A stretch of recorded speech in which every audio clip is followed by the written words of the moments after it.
আসসালামু আলাইকুম। আমি মোহাম্মদ নূর হোসেন, বিসমিল্লাহ মোটরস, ছোট কুমিরা, সীতাকুণ্ড, চট্টগ্রাম থেকে।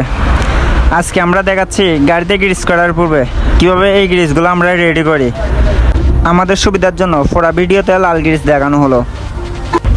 প্রথমত আমাদেরকে বিশেষভাবে লক্ষ্য রাখতে হবে এই গ্রিজগুলো কেমন।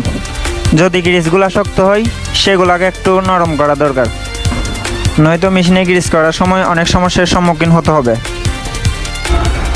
আরেকটা জিনিস মাথায় রাখা দরকার, এই গ্রিজগুলোতে যেন কোনো ময়লা না পড়ে, যেমন বালি, পাথর, পাতা, কাগজ, পলিথিন ইত্যাদি। এগুলো অনেক সময় অনেক সমস্যা করে, এমনকি মেশিনও নষ্ট করে দিতে পারে। গ্রিজ নানা রকমের আছে, তবে আমরা 3 ধরনের গ্রিজ ব্যবহার করে থাকি। প্রথমটা হচ্ছে রেডিফি, যেটাকে লাল গ্রিজ বলি। সেকেন্ডটা এটা সবুজ গ্রিজ, যেটার নাম হচ্ছে সিএমপি, এটা রেড একটু লো।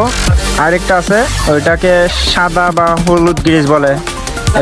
দেখাচ্ছি একটু দাঁড়ান। এই তো এটা হচ্ছে যে সাদা বা হলুদ গ্রিজ, এটার নাম হচ্ছে যে MP3। এই যে গান মিটার দেখা যাচ্ছে। আজকের ভিডিও এই পর্যন্ত। ভালো থাকেন, আপনার পরিবেশ সুন্দর রাখেন। সেকেন্ড পার্ট নিয়ে দ্রুতই আসছি। আল্লাহ হাফেজ।